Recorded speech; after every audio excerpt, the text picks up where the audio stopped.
अस्सलाम वालेकुम। Welcome to my channel voice over by Amna Shah. I hope कि आप खुश होंगे। कहानी शुरू करने से पहले आपसे रिक्वेस्ट है कि अगर आपको मेरा कंटेंट पसंद आता है तो प्लीज़ मेरे चैनल को सब्सक्राइब कीजिए। आइए कहानी का आगाज़ करते हैं। 8 जून 2013 को अंडरवन सराय से पुलिस को खबर मिली कि मशहूर अरशद चौधरी गिरोह का कोई शूटर कुछ लोगों को साथ लेके हाजीपुरा गया है। लाहौर पुलिस ने ये इत्तला हाजीपुरा के पुलिस कप्तान अकील मुगल को दे दी। अकील मुगल ने शूटरों का पता लगाकर इनके खिलाफ एक्शन लेने की जिम्मेदारी पुलिस के नायब कप्तान अली हसन को सौंप दी और खुद भी पुलिस टीम पर निगाह रखे रहे। अली हसन ने सदर शहर और सनती इलाके रायविंड के इंस्पेक्टर शाहिद को खबर से आगाह कराकर पूरे शहर की नाकाबंदी करा दी और जगह जगह बैरियर लगाकर गाड़ियों की चेकिंग की जाने लगी। पुलिस की ये सारी एहतियाती तदाबीर तब धरी की धरी रह गईं जब अली हसन को फोन पर गश्ती पुलिस ने बताया कि फुल्लावाले चौक और डाक बंगला चौक के दरमियान किसी ने आमिर चौधरी को गोली मार दी है। आमिर चौधरी शहर का जाना पहचाना नाम था, इसलिए अली हसन ने अपनी जीप फौरन फुल्लावाला चौक और डाक बंगला चौक की तरफ मोड़ ली। 24 साल आमिर चौधरी प्रॉपर्टी डीलर होने के साथ साथ पाकिस्तान पार्टी का सूबाई सेक्रेटरी था। आमिर चौधरी के बाप वहीद चौधरी हाजीपुरा सीट से एमपीए रह चुके थे। वो कई महकमों के वजीर भी रह चुके थे। सियासत का पिटा मोहरा होने के बावजूद हाजीपुरा में वहीद चौधरी का खासा असर व रसूख था। अली हसन मौका वारदात पर पहुंचा तो वहां इलाकाई थाना शहर के थाना इंचार्ज ताहिर इकबाल जरूरी फोर्स के साथ पहले से मौजूद था। अली हसन ने देखा कि मौके पर स्याह रंग की हुंडा बाइक गिरी पड़ी थी और पास ही एक बदहवास नौजवान खड़ा था। बाइक के पास ही लहूलुहान आमिर चौधरी पड़ा हुआ था। इसके सर में गोली लगी थी। अली हसन ने इसे पुलिस जीप से सदर अस्पताल भिजवाया। उसके बाद बदहवास खड़े नौजवान से पूछगछ की। मालूम हुआ कि उसका नाम अरहम नज़ीर है। वो आमिर चौधरी का साला था। इसने बताया कि बहन की तबीयत ठीक नहीं थी, सो उन्होंने जीजा जी को फोन करके दवा लाने को कहा था। वो दवा लेकर हमारे घर आए थे। वो पैदल थे, सो मैं आमिर भाई को छोड़ने इनके घर जा रहा था। बाइक में चला रहा था, आमिर भाई पीछे बैठे थे। यहीं पर पीछे से एक बाइक पर सवार 2 नौजवान आए और लात मारकर इन्हें गिरा दिया। इसके बाद उन्होंने असला निकाल लिया और आमिर भाई पर 2 गोलियां चलाईं। एक फायर मिस हो गया जबकि दूसरा उनके सर में लगा। इसके बाद ही आमिर भाई बेहरकत हो गए और हमलावर फरार हो गए। तुमने बाइक का नंबर नोट किया? अली हसन ने उससे पूछा। सर, मैं इस कदर बदहवास हो गया था कि नंबर नोट करना तो दूर की बात, मैं तो ये भी नहीं बता सकता कि बाइक किस कंपनी का और किस रंग का था, अरहम नज़ीर ने बताया। और दोनों नौजवानों के चेहरे मोहरे कैसे थे? अभी अली हसन अरहम नज़ीर से पूछगछ कर ही रहा था कि तभी सदर अस्पताल से खबर आई कि इब्तिदाई मुआयने में ही डॉक्टर ने आमिर चौधरी को मुर्दा करार दे दिया था। मकतूल आमिर चौधरी का मकान डाक बंगला रोड पर ही था। हादसे की खबर वहां पहुंची तो उसके घर वाले रोते बिलखते हुए वहां आ गए। मकतूल का बाप साबिक वजीर वहीद चौधरी इस कदर गुस्से में था कि मुंह से उसके झाग निकल रहे थे। वो चिल्ला चिल्ला कर हाजीपुर के मेंबर सूबाई असेंबली आशिक हुसैन राय को मुलजिम ठहरा रहे थे। वहीद चौधरी ने जो कुछ पुलिस को बताया उसका खुलासा यूं है। एमपी आशिक हुसैन राय को किरणपुरा गांव के असल बाशिंदे हैं। वहीं इनके घर के सामने कलसुम अख्तर की जमीन थी। कलसुम अख्तर गुलाबपुरा गांव की रहने वाली है। इनके शोहर का नाम जीशान चौधरी है। चूंकि आमिर चौधरी प्रॉपर्टी डीलिंग का काम करता था, इसलिए उसने कलसुम अख्तर से उसकी तकरीबन 2 एकड़ जमीन खरीद ली थी। इसका बेनामा 8 नवंबर 2011 को हुआ था। वही चौधरी ने इल्जाम लगाया कि आशिक हुसैन राय की नज़र उनकी जमीन पर थी। जब कलसुम अख्तर ने आमिर चौधरी से जमीन का सौदा कर लिया तो आशिक हुसैन राय जमीन पर कब्जे की कोशिशों में जुट गया। इसी कोशिश में उन्होंने मज़कूरा जमीन पर नाजायज असले से झोपड़ी बना ली थी और फुर्सत के औकात में वहां उठना बैठना शुरू कर दिया। वो आमिर पर दबाव भी डाल रहे थे कि जितना पैसा कुलसुम अख्तर को दिया है उतना ही पैसा इनसे लेकर जमीन के सौदे से हट जाए। आमिर जमीन छोड़ने पर राजी नहीं था, सो आशिक हुसैन राय से रंजिश रखने लगे थे। इसी के नतीजे में आमिर चौधरी का कत्ल हुआ है। तुम इसकी जिंदगी पर रहम नहीं खा सके तो उसकी मौत पर क्या अफसोस करोगे? वहीद चौधरी ने जो इल्जाम आयद किए उसी की बुनियाद पर इब्तिदाई रिपोर्ट भी दर्ज करा दी। मुकदमा कत्ल के तहत थाना सदर में दर्ज किया गया। इस केस की तफ्तीश ताहिर इकबाल ने खुद अपने हाथ में रखी। 9 जून को सुबह होते ही आशिक हुसैन राय को मुलजिम बनाने के नतीजे में अवाम ने शहर बंद करने का ऐलान कर दिया। दुकानों के शटर गिर गए, मुश्तइल हुजूम सड़कों पर निकल आया। पुलिस इंतजामिया के खिलाफ नारेबाजी लगाने लगी। पुलिस ने अवाम की आवाज दबाने की कोशिश की तो दीगर मकामात पर हुजूम मुश्तइल होकर तोड़फोड़ आतिशजनी पर आमादा हो गया। आला पुलिस अफसरान ने मुश्तइल हुजूम के सामने 24 घंटों में हकीकी मुल्जिमों की गिरफ्तारी का वादा किया। तब कहीं जाकर हुजूम पुरसुकून हुआ। तह तक पहुंचने के लिए पुलिस ने अपनी पूरी सलाहियत झोंक दी, फॉरेंसिक महकमे और सर्विलांस की मदद ली। पता किया जाने लगा कि हादसे के वक्त किस किस नंबर के मोबाइल फोन डाक बंगला चौक टावर इलाके में सरगर्म थे। इस सिमत सर्विलांस सेल को कामयाबी भी मिली। पता चला कि अरहम नजीर और आमिर चौधरी के साथ 2 दीगर मोबाइल नंबर मदीना कॉलोनी से डाक बंगला चौक टावर तक इनके बराबर बराबर चल रहे थे। अंदाजा लगाना आसान था कि आमिर और अरहम बाइक पर जा रहे थे और वो मोबाइल नंबर जिनके पास थे वो बाइक से इनका ताकुब कर रहे थे। फुल्लावाला चौक और डाक बंगला चौक के दरमियान इन्हें मुनासिब मौका मिला और उन्होंने आमिर को कत्ल कर दिया। पुलिस ने इन मोबाइल नंबरों के मालिकों का पता लगाया और इनकी लोकेशन ट्रेस कर ली तो मुल्जिमों तक पहुंचने की सही राह मिल गई। वही चौधरी के कुनबे में बीवी के अलावा 11 औलादें थीं, 7 बेटे और 4 बेटियां। बेटों के ब्याह हो गए थे जबकि 6 बेटे बाल बच्चे वाले होकर रोजगार में लग गए थे और बेटियां भी शादीशुदा थीं। 7वां सबसे छोटा बेटा आमिर चौधरी था। आमिर को बचपन से ही अदाकारी का शौक था। स्कूलों कॉलेज में ड्रामों में हिस्सा लेने के अलावा वो बाहर के स्टेजों पर भी प्रोग्राम करने में सरगर्म था। इसका शुमार मशहूर अदाकारों में होता था। ऐसे ही एक ड्रामे की रिहर्सल के दौरान आमिर की मुलाकात काशिफा से हुई। काशिफा ऑफिसर्स कॉलोनी के बाशिंदे नज़ीर अहमद की बेटी थी जो चश्मा थर्मल पावर में मुलाजिम थे और इनकी आमदनी से ही कुनबे का गुजारा चलता था। काशिफा की एक बड़ी बहन अरीबा और छोटी बहन सिदरा थी। इसका एक भाई भी था अरहम नज़ीर। कुनबे में सब कुछ ठीक ठाक चल रहा था कि कैंसर से नज़ीर अहमद की मौत हो गई। कमाने वाला एक था और खाने वाले 5। खाने वाला ना रहा तो कुनबे के मेंबरान ने अपनी अपनी जिम्मेदारियां संभाल ली। जिसका जो शौक था इसे ही पैसा कमाने का जरिया बना लिया। काशिफा को शुरू से ही स्टेज पर अदाकारी का शौक था। उसकी अदाकारी और डायलॉग डिलीवरी सभी को अच्छी लगती थी। देखने में भी वो बेहद खूबसूरत थी। घर में कमाने वाला कोई नहीं रखा तो काशिफा अपने फन से पैसे कमाने लगी। घर के अखराजात के साथ साथ वो अपनी पढ़ाई का खर्च भी निकालती थी और वो बीए की तालिबा थी।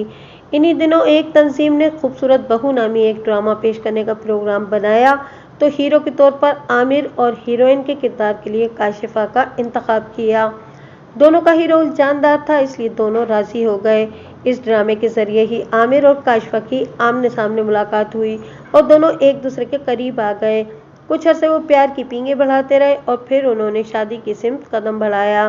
काशिफा के घर वालों को इस रिश्ते पर एतराज नहीं था मगर आमिर जानता था कि उसके घर वाले गैर बिरादरी की काशिफा को कबूल नहीं करेंगे। कोई इन दोनों को जुदा न कर सके इसलिए आमिर ने घर वालों को एतमाद में लिए बगैर ही शादी करने का फैसला किया। 2006 में आमिर ने बजरिया फैमिली कोर्ट काशिफा से शादी कर ली और फिर उसे अपने घर ले आया। घर में नफरत के शोले भड़कने लगे। कुनबे का कोई भी फर्द काशिफा को कुनबे की बहू कबूल करने को राजी नहीं था और तो और कोई उसे घर में भी नहीं देखना चाहता था। आमिर और काशिफा ने बेहद मुश्किल से वो शाम और रात घर में गुजारी और सुबह होते ही आमिर काशिफा के साथ उसके मेके चला गया। काशिफा भी वहीं रहती रही और आमिर भी घर दामाद बन गया। काशिफा के कुनबे का सारा खर्च आमिर उठाने लगा। सब कुछ ठीक ठाक चलना शुरू हो चुका था। कुछ अरसे बाद घर वालों से आमिर का समझौता हो गया तो वो अपने घर में जाने लगा मगर काशिफा का ससुराल में दाखिला ममनू ही रहा। इसी दौरान काशिफा के पांव भारी हो गए। अखराजात बढ़ने वाले थे इसलिए आमिर कोई बड़ा काम करना चाहता था। बहुत सोचने के बाद उसने तय किया कि जो काम उसे आता है इसी में कामयाब होने की कोशिश करनी चाहिए। इसलिए वो अदाकारी के मैदान में किस्मत आजमाने कराची चला गया लेकिन वहाँ इसे जल्दी हकीकत का इल्म हो गया कि अपनी शनाख्त बनाने के लिए इसे मौका मिला भी तो इसमें बरसों लग जाएंगे। जबकि जिम्मेदारियां मुंह खोले सामने खड़ी थीं और उन्हें पूरा करने के लिए आमिर को पैसा चाहिए था। इसलिए उसने फिल्म की तकसीमकारी का काम शुरू कर दिया। इसके बाद रहने का मुनासिब इंतजाम करके काशिफा को भी कराची ही बुला लिया।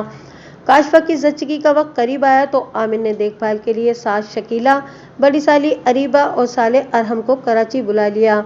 2007 میں کراچی میں ہی کاشفہ نے بیٹے شادان کو جنم دیا۔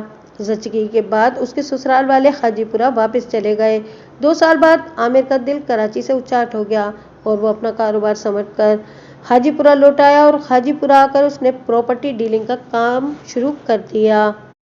وہ زیادہ تر اپنے گھر والوں کے ساتھ ہی رہتا تھا۔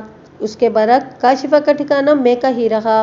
وقت اپنی رفتار سے گزرتا رہا۔ اسی دوران اریبہ کی شادی ہو گئی اور سب سے چھوٹی سدرا کا رشتہ بھی آفتاب احمد سے ہو گیا جو پوسٹ آفس میں ملازم ہو گیا تھا۔ آفتاب سے چھوٹا بھائی 22 سالہ عادل زرعی یونیورسٹی سے انجینئرنگ کی پڑھائی کر رہا تھا۔ 25 جون 2012 کو آفتاب کی شادی ہو گئی۔ بھائی کی شادی میں شرکت کرنے کے لیے عادل 10 دن کی رخصت پر زرعی یونیورسٹی سے لاہور آیا ہوا تھا اور شادی کے پروگرام میں اس کی ملاقات کاشفہ سے ہوئی۔ پہلی جھلک میں ہی خوبصورت اور حسین کاشفہ عادل کو بے انتہا بھا گئی کہ وہ اس کے آگے پیچھے منڈلانے لگا۔ سدرا کو لے کر بارات رخصت ہو گئی تو عادل کاشفہ کو لاہور سے فون کرتا رہا۔ اس کی باتیں بہت ہی لچھے دار ہوتی تھیں، اس لیے کاشفہ بھی باتیں کرنے کے لیے اس کے فون کی متمنی رہتی تھی۔ چھٹیاں ختم ہونے کے بعد عادل زرعی یونیورسٹی لوٹ گیا تو وہاں سے بھی کاشفہ کو فون کرتا رہا۔ اس کی باتیں دیوانگی سے پر ہوتی تھیں۔ وہ کاشفہ سے محبت کا دعویٰ کرتا تھا اور اس سے شادی کر کے زندگی بھر ساتھ نبھانے کی قسمیں کھاتا تھا۔ ہر لڑکی کی طرح کاشفہ نے بھی اپنے گھر سنسار کا خواب دیکھا تھا۔ ایک رات کے لیے اسے سپنوں کا گھر ملا بھی، لیکن صبح ہوتے ہی وہ دھتکار کر وہاں سے بھگا دی گئی تھی۔ اس گھڑی کے بعد سسرال کی چوکھٹ پار کرنے کی خوشبختی اسے نہیں ملی تھی۔ شادی کے دوسرے ہی دن سے وہ میکے میں پڑی ہوئی تھی۔ حالانکہ عامر اس کے سارے خرچے اور ناز اٹھاتا تھا، مگر وہ زیادہ تر اپنے کنبے کے ساتھ رہتا تھا۔ اس سے کاشفہ کو کبھی کبھی لگتا کہ وہ بیوی نہیں رکھیل ہے، اسی لیے وہ عادل کی پیشکش پر سنجیدگی سے غور کرنے لگی۔ اسے لگتا تھا کہ ان کی شادی میں ذات پات کوئی مسئلہ نہیں بنے گی۔ یہی سوچ کر اس نے عامر کا دامن جھٹک کر عادل کو زندگی کے سفر کا ساتھی بنانے کا فیصلہ کر لیا۔ اس کے بعد ہی کاشفہ نے اس کی محبت کا جواب محبت سے دینا شروع کر دیا۔ کاشفہ نے عادل کی محبت قبول کی تو وہ حاجی پورہ آیا اور اس نے کہا کہ اسے چند ماہ میں ڈگری مل جائے گی انجینئرنگ کی، پھر نوکری مل جانے کے بعد وہ کاشفہ سے شادی کر لے گا۔ لیکن کاشفہ کہتی تھی کہ شادی کرنا اتنا آسان بھی نہیں ہے، عامر مجھے طلاق دے گا نہیں اور میں تم سے شادی کر نہیں سکوں گی، اس لیے کوئی ایسی ترکیب سوچو کہ سانپ بھی مر جائے اور لاٹھی بھی نہ ٹوٹے۔ اس کے بعد دونوں سر جوڑ کر بیٹھے تو عامر کے قتل کا منصوبہ بن گیا۔ طے ہوا کہ کسی پیشہ ور قاتل سے عامر کا کام تمام کرا دیا جائے۔ کاشفہ کے پاس 50,000 روپے تھے۔ شوہر کے قتل کے لیے وہ یہ رقم خرچ کرنے کو تیار ہو گئی۔ عادل کا ایک ماموزاد بھائی 22 سالہ راجو تھا۔ وہ BA کا طالب علم تھا اور اپنے کنبے کے ساتھ شاہدرہ رہتا تھا۔ عادل نے راجو کو اپنی داستان محبت سنا کر اسے عامر کے قتل کی بات کہی تو راجو نے اسے اپنے واقف کار حمزہ سے ملوا دیا۔ حمزہ ان دنوں حال ہی میں جیل سے چھوٹ کر آیا تھا۔ ندیم عرف لالا کے پاس اس کو لے گیا جو مشہور ارشد چودھری گروہ کا شوٹر تھا اور فی الحال اقبال نگر میں رہ رہا تھا۔ سپاری کی بات ہوئی تو لالا نے عامر کے قتل کے لیے 80,000 روپے مانگے۔ مول تول کے بعد سودا 50,000 روپے میں طے ہو گیا۔ عادل نے فوراً 20,000 روپے پیشگی بھی ادا کر دیے۔ باقی رقم کام ہونے کے بعد دینے کا وعدہ کیا گیا۔ اس کے بعد تینوں حاجی پورہ گئے اور ریلوے اسٹیشن کے سامنے واقع سینٹر پوائنٹ ہوٹل میں فرضی نام و پتے سے ٹھہرے۔ یہ 8 جون کی بات ہے۔ فون کے ذریعے کاشفہ عادل سے مسلسل رابطے میں تھی اور عامر کی سرگرمیوں کی لمحہ بلمحہ خبر اسے دے رہی تھی۔ قتل کے لیے انہوں نے رات 9 بجے سے 11 بجے تک کا وقت مقرر کیا تھا۔ اس کی وجہ یہ تھی کہ اس وقت سڑکوں پر بھیڑ نہیں ہوتی اور واردات کر کے فرار ہونے میں آسانی ہوتی ہے۔ عادل کی ہدایت کے مطابق کاشفہ نے عامر کو فون کر کے بتایا کہ اس کے پیٹ میں درد ہے، اس لیے وہ اس کے لیے دوا لے کر آئے۔ عامر نے کسی ڈاکٹر یا میڈیکل اسٹور والے سے کاشفہ کا حال بتا کر دوا لی اور سسرال پہنچ گیا۔ کاشفہ نے موقع نکال کر فوراً عادل کو فون کر دیا۔ حمزہ اور لالا بائک لے کر آئے تھے۔ عادل نے انہیں کاشفہ کے گھر کی نشاندہی کر دی تھی، اس لیے وہ آفیسر کالونی پہنچ گئے تھے۔ تھوڑی ہی دیر میں پھر عادل کے موبائل پر کاشفہ کا فون آیا کہ عامر کو میرا بھائی ارحم اس کے گھر چھوڑنے جا رہا ہے۔ عامر کو گاڑی چلانا نہیں آتی، اس لیے وہ بائک پر پیچھے بیٹھے گا اور گاڑی ارحم چلائے گا۔ شوٹر کو کہہ دو کہ پیچھے بیٹھنے والے کا کام تمام کرنا ہے، ارحم کو خراج تک نہیں آنا چاہیے۔ عادل نے فوراً یہ بات لالا کو بتا دی۔ रात 8:30 बजे अरहम और आमिर बाइक पर सवार होकर निकले तो शूटर इनके पीछे लग गए। डाक बंगला रोड पर हमजा स्पीड बढ़ाकर बिल्कुल इनके बराबर आ गया। लाला ने लात मारकर दोनों को बाइक समेत गिरा दिया और फिर लाला ने आमिर पर 2 गोलियां चलाईं। एक निशाना चूका मगर दूसरी गोली ने आमिर का भेजा उड़ा दिया। इसके बाद वो दोनों मौके से फरार हो गए। 9 जून की सुबह को आदिल ने सुपारी किलर्स को ये खुशखबरी सुना भी दी थी। ये पूरा पैसा काशिफा ने उसे दिया था। राजू के बयान और उसकी निशानदही की बुनियाद पर हमजा और नदीम उर्फ लाला को भी गिरफ्तार कर लिया गया। अब काशिफा और आदिल की गिरफ्तारी बाकी थी। आमिर के कत्ल के बाद काशिफा अपनी ससुराल आ गई थी। दुख के वो लम्हात ऐसे थे कि कुनबा उसे जाने को भी नहीं कह सकता था। इसलिए एसपी अकील मुगल ने काशिफा की गिरफ्तारी के लिए इंस्पेक्टर सुहेल अहमद को पुलिस टीम के साथ वही चौधरी के घर भेजा। पुलिस को सख्त मज़ाहमत का सामना करना पड़ा मगर वो काशिफा को वहां से निकाल लाने में कामयाब हो गए। पूछगछ में काशिफा ने आदिल से मोहब्बत के ताल्लुकात को कबूल कर लिया मगर आमिर के कत्ल की साजिश में शरीक होने से इनकार कर दिया। गिरफ्तारी के वक्त वो 3 माह के हमल से भी थी। 18 जून को आदिल ने हाजीपुरा कोर्ट में खुद सुपुर्दगी कर दी। दूसरे रोज पुलिस ने रिमांड लेकर पूछगछ की तो वही बातें सामने आईं जो पहले बयान की जा चुकी हैं। केस वर्कआउट होने के बाद एमपीए आशिक हुसैन राय को खुद ब खुद क्लीन चिट मिल गई। काशिफा और आदिल के जरिए तैयार की गई इस साजिश की गवाह इनकी फोन कॉल्स और एसएमएस थे। सर्विलांस के सहारे पुलिस ने काशिफा और आदिल के मोबाइल फोन की कॉल डिटेल्स निकलवाई। दोनों के जरिए एक दूसरे को भेजे गए एसएमएस का सीडी तैयार हो चुका है। तादम तहरीर चारों मुल्जिमान डिस्ट्रिक्ट जेल में थे। केस बिल्कुल वाज़ेह है, वजह कत्ल और सबूत भी साफ हैं।